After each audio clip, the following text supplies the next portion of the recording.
Isang magandang araw sa inyo mga kalihim. Panibagong istorya ng kababalaghan ang inyong mapapakinggan. Pero bago tayo magsimula, huwag kalilimutang mag-subscribe sa YouTube channel na ito para sa mga panibagong istorya na inyong pwedeng pakinggan. Ako si Papa Obet at ito ang Lihim ng Gabi.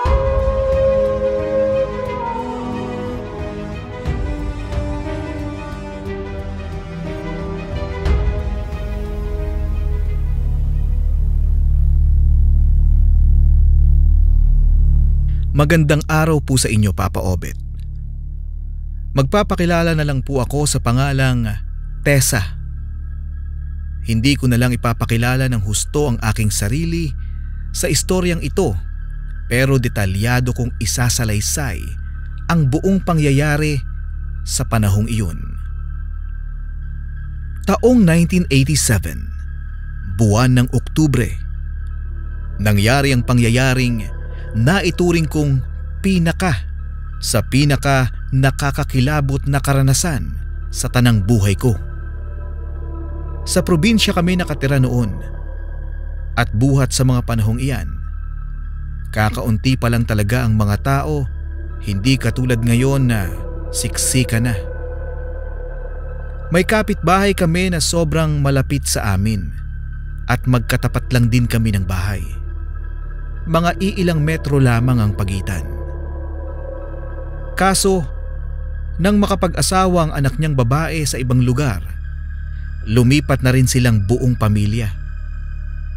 5 taon ding naabandona ang bahay na iyon hanggang sa may bumili. May tumira doon na unang pagdating pa lang nila, usap-usapan na sa buong lugar. Kahina-hinala naman talaga. Kung titignang mabuti ay halos magkamukha na ang pamilyang iyon. Maiintindihan naman namin kung magkakamukha ang mga anak. Pero kung pati ang mga magulang, parang magtataka ka na talaga. 4 sila. Ang mag-asawa at ang 2 nilang anak. At palagi silang nakayuko. Hindi makatingin sa mga nakakasalubong. Pati nga kung kakausapin ay sobrang ilap. Konting salita lang, tapos aalis na lang sila bigla. Ang mas nakapagtataka pa niyan ay tuwing madaling araw sa bahay nila, bandang 3:00, maraming mga uwak na palipad-lipad sa itaas ng kanilang bubungan. Tapos mapapansin ko ring may ilaw ng kandila sa kwartong katapat ng aking kwarto. Pareho kasing may 2nd floor ang bahay namin. At magkatapat ang kwarto ko. Sa kwarto nilang sa tingin ko'y may nagaganap na ritual tuwing madaling araw. May maririnig na bulungan mula sa kwartong iyon. Tapos napapansin ko sa anino nila na payuko-yuko. Noong bagong lipat pa lang talaga nila, hindi ko iyon masyadong pinansin dahil baka kako nagdarasal lang sila katulad ng yumao kong lolo at lola, nagigising ng 4:00 ng madaling araw para magnobena. Pero nang mapansin ko na ang mga uwak sa ibabaw mismo ng bubong ng kanilang bahay, nag-iba na ang pakiramdam ko. Sinabihan ko sina mama at papa sa aking mga nakita. Ang sabi naman nila, huwag daw akong mag-ingay dahil minaman-manan na nila ang kabilang bahay. Akala ko, ako lang ang nakapansin sa mga pinaggagawa ng kabilang bahay. Sina mama at papa rin pala. Pagkatapos noon, sabay na namin silang minaman-manan tuwing madaling araw. Sa sumunod na gabi, hindi talaga kami natulog para mabantayan ang kilos nila. Bandang 8:00, patay na ang lahat ng ilaw sa kanilang bahay. Tahimik na rin at walang senyales ng kung anong gawain. Naisip namin na baka tulog na sila. Pinalipas lang namin ang oras at nang sumapit na nga ang madaling araw, 3:00, nagsimula nang maglitawan ang mga uwak. Sobrang dami pa. palipad-lipad lang ang mga ito. Hindi naman namin narinig na humuhuni. Ilang sandali pa umilaw na ang kwarto ng kabilang bahay. Kandila lang ang kanilang gamit at hindi rin nagtagal maririnig na ang kakilakilabot na mga bulungan. Hindi namin masyadong naintindihan ang bulong dahil sa distansya, pero base sa tono nito, hindi talaga maganda. Sarado ang mga bintana ng kwartong iyon kaya hindi namin makita ng malinaw kung ano ang mga pinaggagawa nila. Anino lang nila ang rumehistro sa kurtina. Tahimik lang naming pinagmamasdan ang nangyayari sa kwartong iyon. At sa napapansin namin, habang tumatagal, lumalakas ang kanilang bulong at mas lalong dumadami ang mga uwak sa himpapawid. Takot din naman kaming lumabas para usisain ang nangyayari. Pinagkasya lang nga namin ang paningin namin sa pagsilip sa butas sa bintana ng aking kwarto. Isang oras na naging ganoon.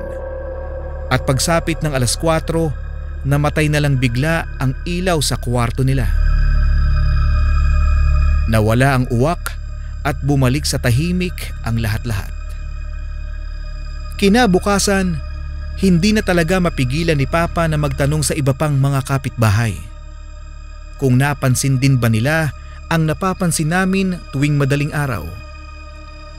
At katulad namin, napansin din pala nila ang kahina-hinalang kaganapan sa bahay na iyon. Dahil doon, mas lalo lang naging kumbinsido ang isipan naming lahat na hindi ordinaryong tao o pamilya ang nakatira doon.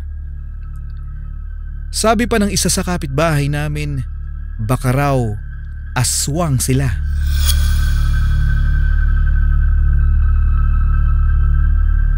May lahi rin daw kasi ng aswang na nagriritual para lang humingi ng karagdagang lakas sa sinasamba nilang kapangyarihang itim.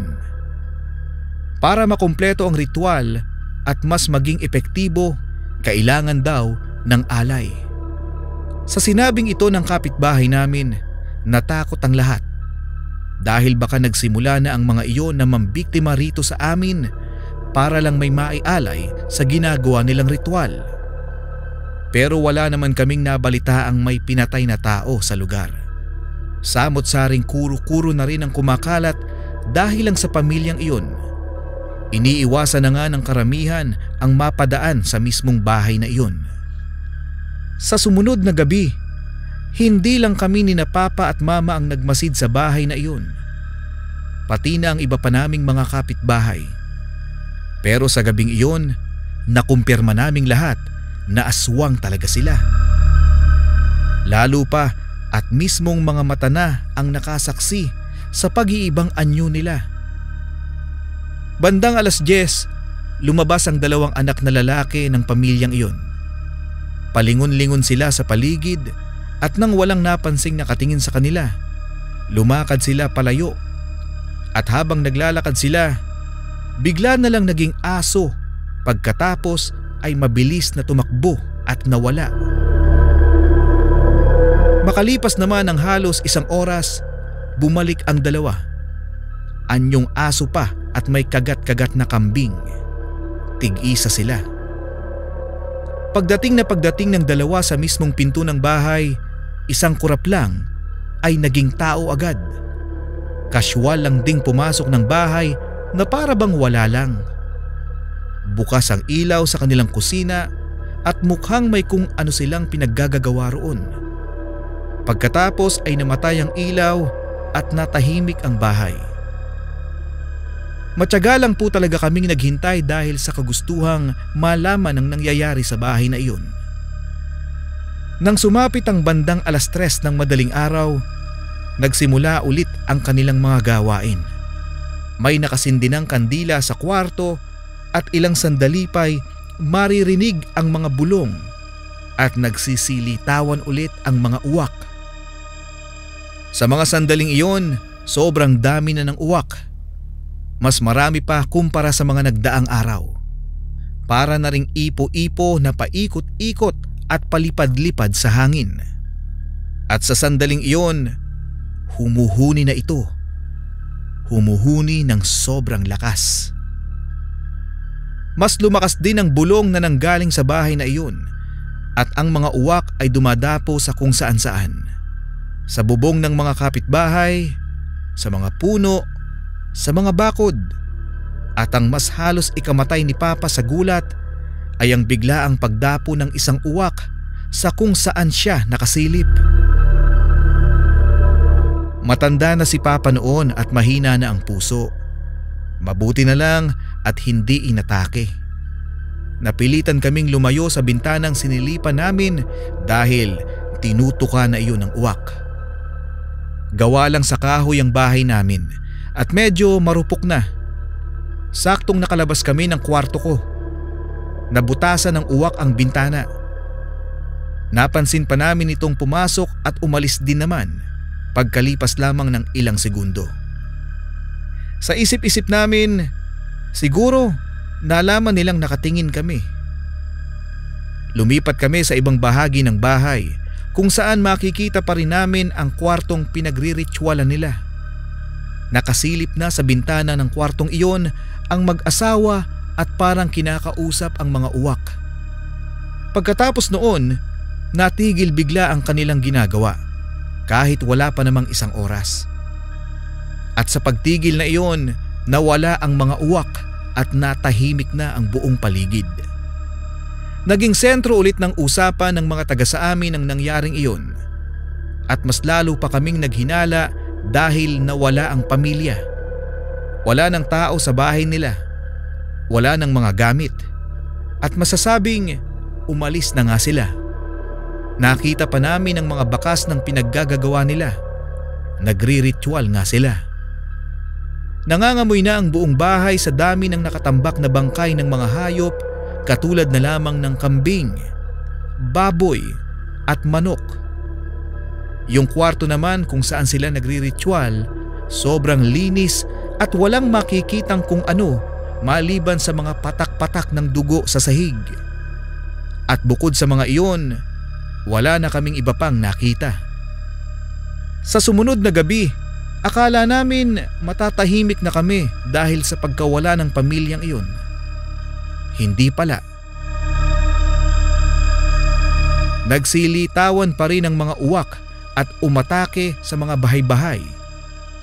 Dumadapo ang mga ito sa bubong at bintana at saka tutukain para makagawa ng daan papasok. Nagkagulo sa gabing iyon, hindi lang sa bahay namin. Pati na sa iba pang mga bahay na pinasok na rin ng uwak. Nagkakaroon na rin kami ng mga sugat-sugat sa katawan dahil sa nagtutulisan nitong mga kuko. Kung ano-ano na ang ginagawa namin para lang maitaboy ang mga ito, pero hindi sapat ang paghampas lamang. Dagdag pa sa pagkakataranta ay ang mga huni nito. Nakakapanindig balahibo talaga. Para mapaalis ang mga ito, kumuha si Papa ng sulo sa kusina. At saka sinindihan, iwinasiwas niya ito sa mga uwak na palipad-lipad sa loob ng bahay. May natatamaan naman at mabilis na naghahanap ng madadaanan papalabas hanggang sa lahat ay lumabas na dahil takot na masunog. Agad naman naming inayos ang mga butas na dinadaanan ng mga ito dahil nasa palabas pa rin sila, palipad-lipad sa hangin. Naririnig din namin ang mga sigaw ng kapitbahay na sinigawan din ni Papa na sunugin ang mga ito. Naging epektibo naman ang paraang iyon, kaya napalabas ang mga uwak na nasa bahay-bahay. Naging alisto kaming lahat, pero makalipas lang ang ilang sandali, nagsilipad papalayo ang mga uwak. Doon lang kami nakahinga ng maluwag nang mawala ang mga ito. Pero hindi pa rin sila tapos. 2 oras lang ang lumipas, saktong kumalma na ang lahat, saka na naman bumalik ang mga ito. Agresibo pa rin katulad noong una. Binabangga-bangga ang dingding at bintana para lamang makapasok. Napansin namin iyon agad, kaya naman madali naming napigilan, pero nakapasok pa rin. Dumadampot na kami ni Mama ng mga bagay na pwedeng ihampas sa mga uwak. Kumuha naman ulit ng sulo si Papa at sinimulang sunugin ang mga ito. Pero dahil mas marami na kumpara sa mga nauna, nahirapan kaming palabasin sila kaagad-agad. Mas nataranta pa kami dahil nasusunog na rin ang mga bagay sa bahay dahil sa sulo. Hindi na kasi kalakasan si Papa kaya natutumba na ito sa pagkakabunggo ng mga uwak. Pambihira pa naman ang lakas ng mga ito. Nang magsimula ng lumaki ang apoy, nagsilabasan na kami ni na Mama at Papa. Nasa labas na rin ang iba naming mga kapitbahay na todo sa pagtataboy ng mga uwak. At hindi nagtagal, lumaki ng lumaki ang apoy. Nasusunog ang bahay namin. Nahati rin ang atensyon ng lahat sa nasusunog na bahay at sa mga uwak. Nang may kumilos para apulahin ang apoy, pinigilan sila ni Papa at sinabihang hayaan na lang ang apoy dahil sa nakikita ni Papa, unti-unting nasusunog ang mga uwak. Lumalayo na rin ang iba dahil sa paglaki ng apoy at hindi nagtagal, tuluyang lumayo ang mga ito. Kasabay ng pagkawala nila, naging abo na rin ang kalahati ng bahay namin, ang kusina at isang kwarto. Pero hindi namin pinagsisisihan na hayaang masunog ang bahay dahil iyon naman ang dahilan upang maitaboy ng tuluyan ang mga uwak. Pagkatapos noon, hindi na bumalik ang mga uwak.